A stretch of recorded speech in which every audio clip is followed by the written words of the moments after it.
Bienvenue dans le pays des histoires naturelles.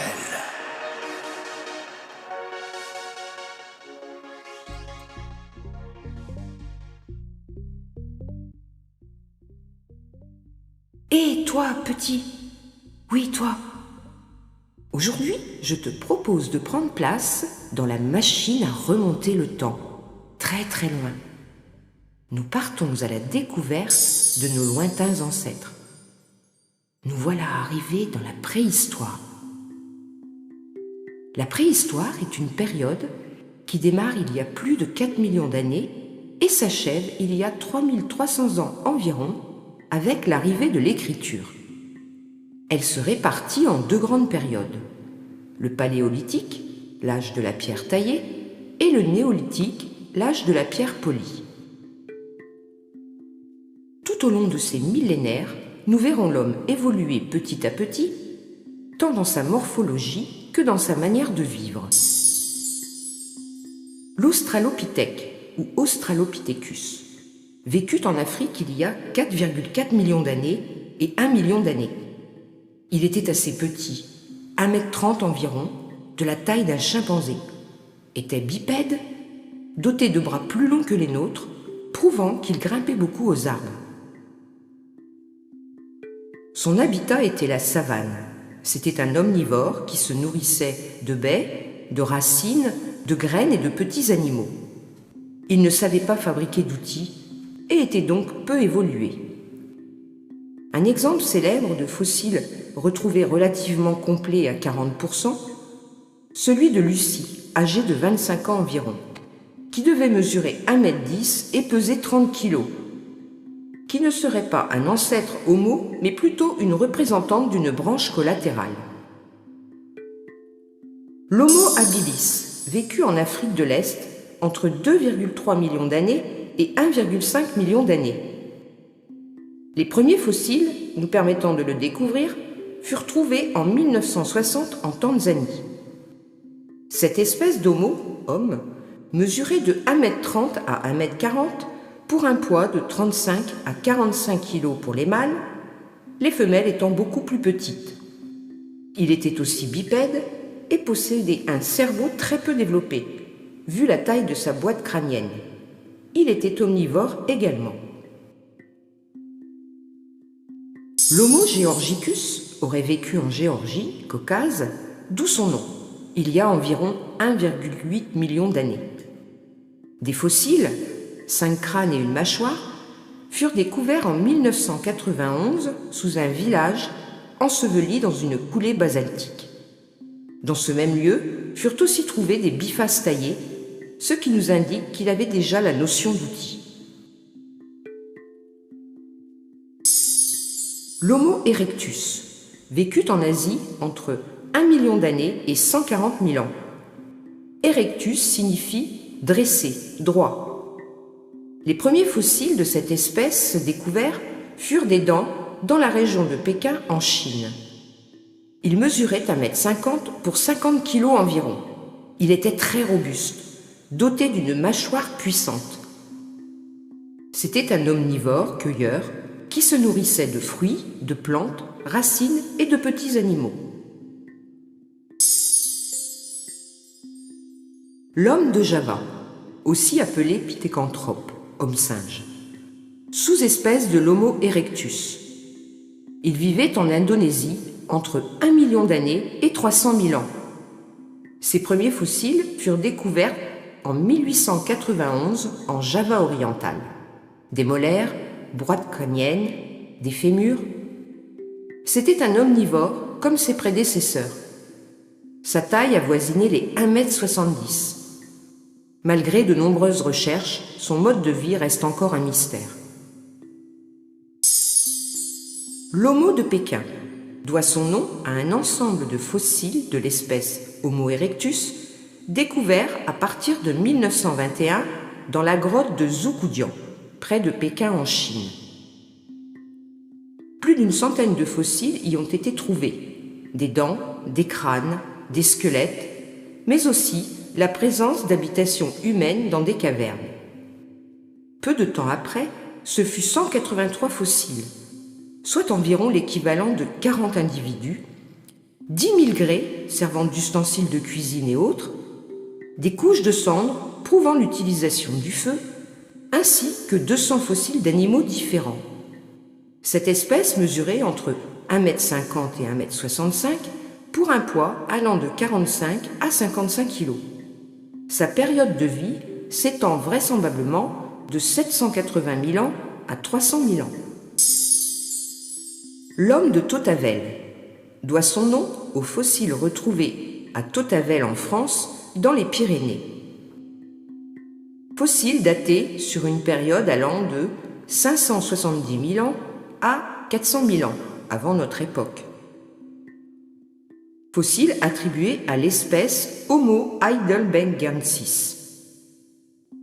Les fossiles trouvés représentent environ 150 individus, ainsi qu'une multitude d'outils en pierre façonnés par l'homme, armes en pierre, etc. Des restes de rhinocéros, de chevaux, de bisons, de cerfs et de rennes, ainsi que de nombreux bifaces y furent retrouvés. L'homme de Tautavel mesurait 1,65 m environ pour un poids de 50 kg. Il était très musclé, ce qui laisse à penser que la présence des premiers humains en France remonterait à plus de 500 000 ans.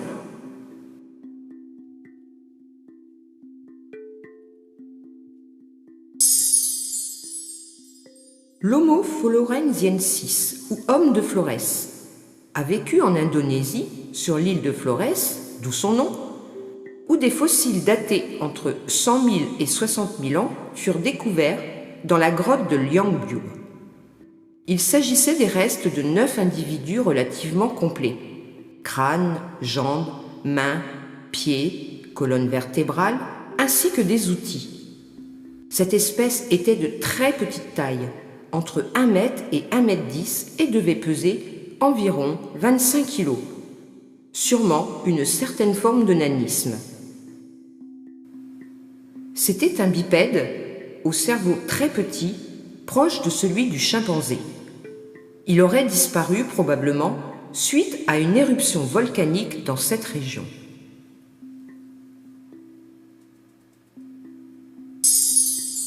L'homme de Néandertal. Cet homme a vécu en Europe, en Asie centrale et au Moyen-Orient jusqu'à environ 30 000 ans avant notre époque.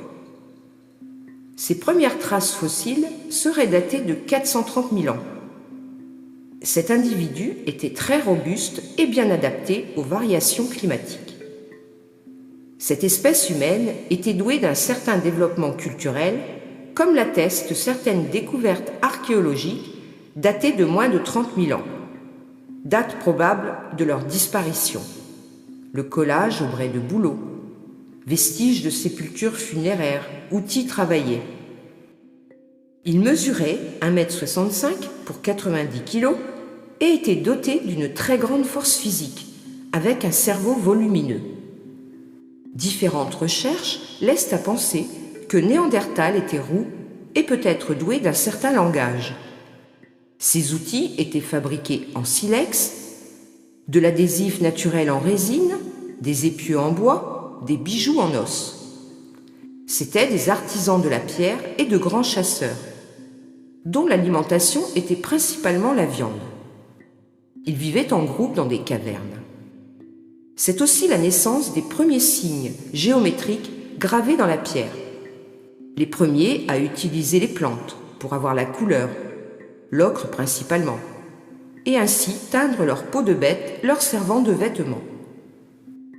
À savoir, l'homme moderne, nous, avons dans nos gènes 2% de gènes néandertaliens acquis par hybridation.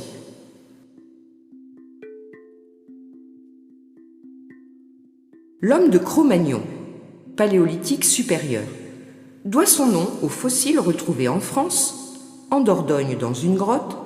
Sa période est datée de 45 000 ans à 12 000 ans avant la nôtre.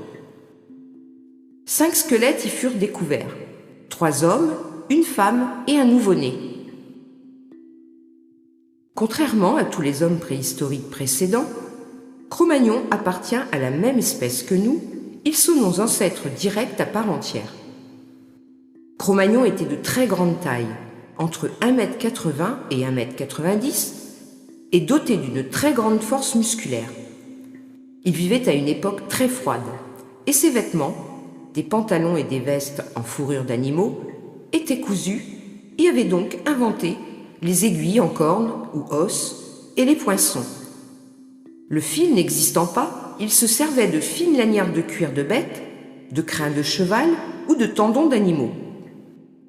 Il se parait de bijoux faits d'os, de pierre, d'ivoire et de canines de cerf. Lors de fouilles, on a retrouvé des outils en abondance, faits d'éclats de pierre, d'os et de lames fines de pierre. Avec 1 kilo de silex, Cro-Magnon obtenait 8 mètres de tranchant. Il savait sculpter, car des statuettes d'ivoire ont également été découvertes. Afin de profiter de la lumière, mais aussi de la chaleur, il vivait en famille à l'entrée de grottes ou de cavernes. Et s'il n'y avait pas de cavité naturelle, il fabriquait son habitation. Celle-ci était en forme de cercle de 4 mètres minimum de diamètre, entourée de dalles de calcaire, son toit étant fait de défenses de mammouth recouvertes de peau de bête. C'était un chasseur-cueilleur qui vivait de chasse, de pêche et de cueillette de végétaux. Il enterrait ses morts, il maîtrisait le feu et pratiquait l'art, comme l'attestent toutes les peintures rupestres retrouvées dans de nombreuses grottes. On suppose qu'il était doté d'un langage, mais lequel ?